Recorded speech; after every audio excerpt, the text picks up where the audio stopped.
Two experiments were conducted. In the first experiment, 24 different types of jam were available to freely test and buy for a discounted price.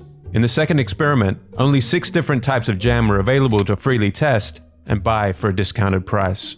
The first experiment attracted 60% of shoppers and 3% bought jam.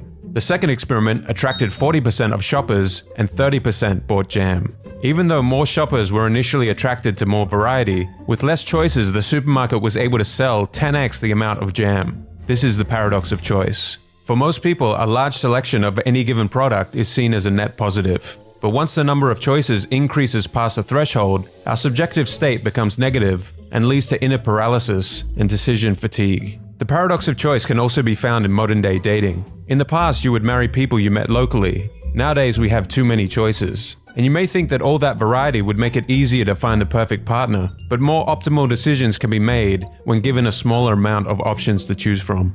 When faced with a small number of options, people can easily weigh the pros and cons of each and be fairly satisfied with whichever option they chose.